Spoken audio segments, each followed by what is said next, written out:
Ladies and gentlemen, let's rewrite history. Imagine you're playing black and white starts with pawn to e4. Then you go c6 and after d4 you play pawn to d5, normal Caro-Kann stuff, and after pawn takes, you don't take right away. Instead, you go queen a5, check. This is something that I've been working on recently. Now, of course, I know a lot of people out there will say this is garbage. You don't play the Caro-Kann defense like this. I agree 100%. In fact, I do have a Caro-Kann defense course where I covered the main lines. So if you want to be too traditional, you can watch my Caro-Kann course or any other Caro-Kann course on Chessable. Here we are having fun and exploring some new ideas and traps. Why playing like this though? Why not playing the standard CD in this position, Caro-Kann exchange? Let me explain. It has been noted one of the strongest weapon against a Caro-Kann defense is the pawn of attack, where white plays pawn to c4 immediately after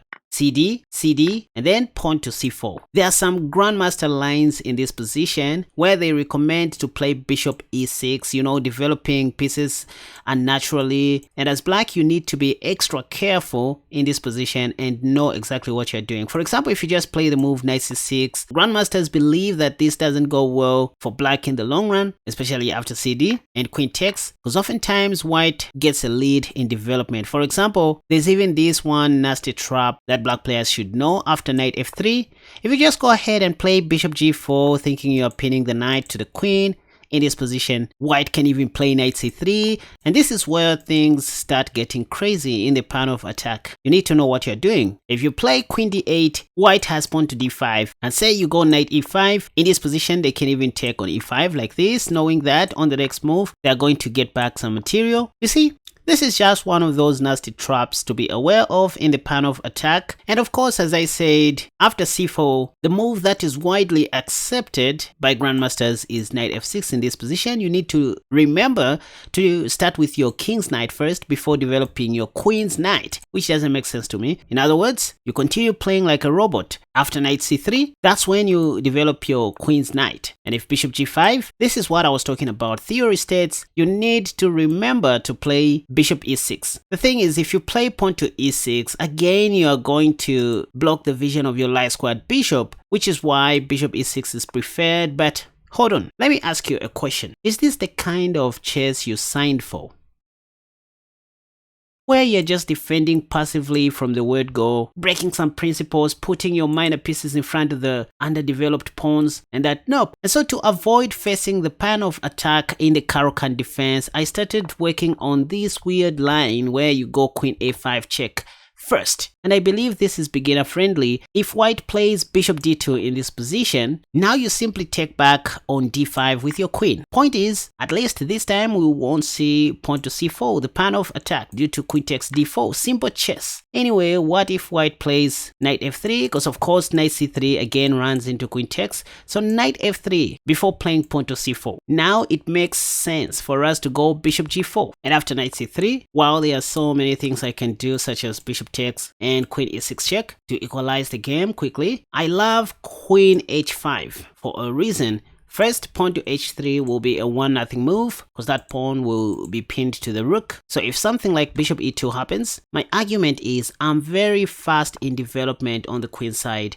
Knight d7. In the near future, I may consider playing pawn to e5, probably after castling long, e.g. castle short, e6, h3, bishop takes, queen h4, keeping an eye on the f4 square, and then consider playing bishop d6 in the near future, maybe castle long immediately, knight e7, knight f5. I don't even need to play knight f6 anymore. I do understand this can be tricky if you are playing against stockfish, but against humans, it works. After queen a5 check, if bishop d2 is not played, and let's say white plays knight c3, which is the top played move, congrats to myself, because I just prevented the pawn of attack. Now I can take on d5 successfully, and again if bishop d2, I'll just go knight c6 as if there is nothing going on. NGO. Point is, if knight takes, I'll just play that move. If knight e4, some kind of a fancy move, I have queen b6 and I'm going to win the pawn. So white has to play a normal developing move like knight f3 in this position, defending the d4 pawn. And once again, I would go bishop g4. So it turns out the other purpose of playing queen a5 is to allow our light squared bishop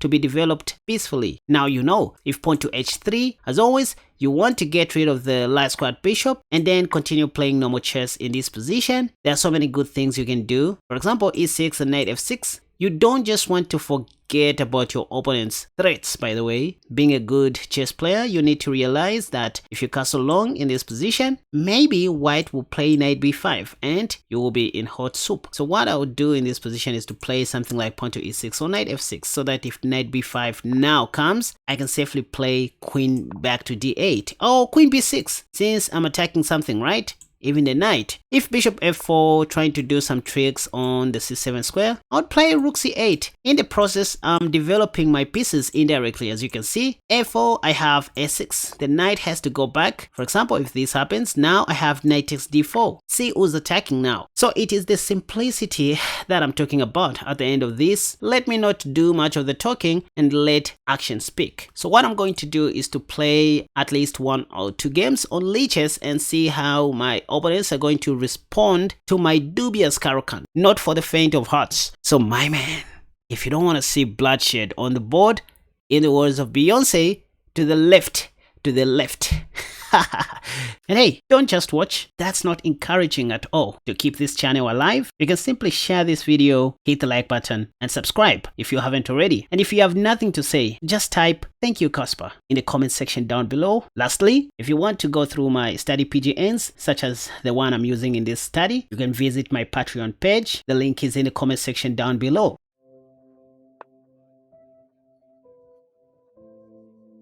Let's do this. Defense.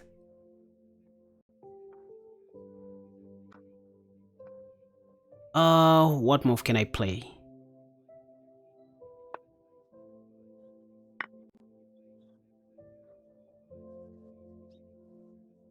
In this position, there is something that I was looking at. Perhaps a new way of playing the Caro-Kann defense. Instead of taking right away, you just go queen a5 check. Not the best thing you can do in this world, but it works.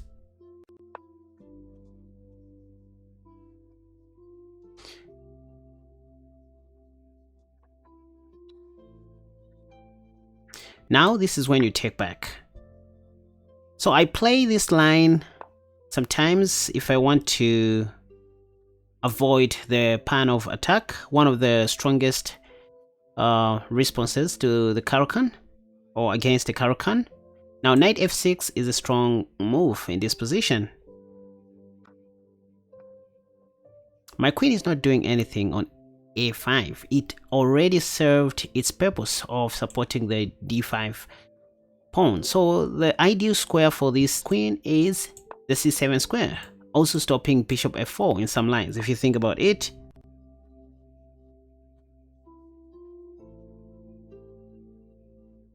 And then you go knight c6. Someday you may want to play pawn to e5.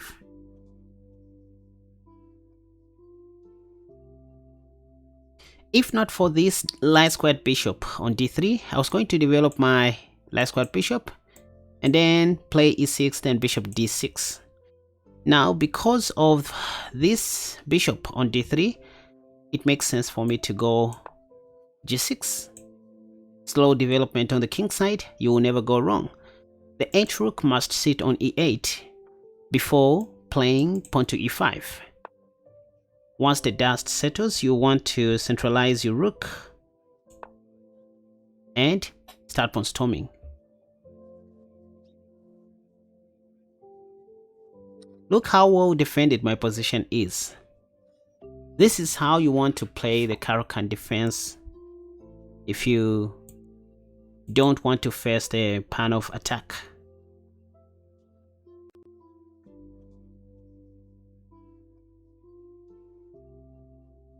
So now I can play rook e8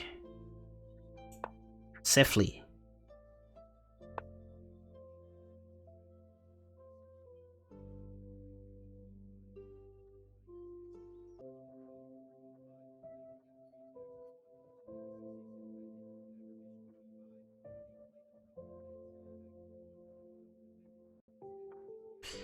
Thinking of what to do next.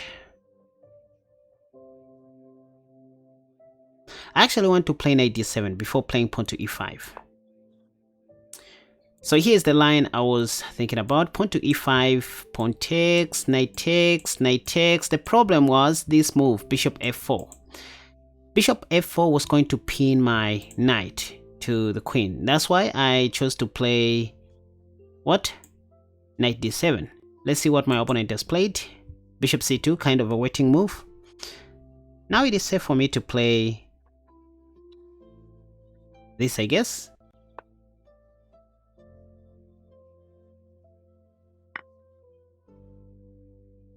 And now knight takes. So I don't have to worry about this bishop f4 pin anymore, because I have sufficient material, and it looks like my pawn is hanging. Yep. But I guess this is... No, this is wrong. This is a mistake due to knight takes. Yep, I'm going to win a free rook like that. And my opponent just resigned. This guy was a 2298 rated player, you guys.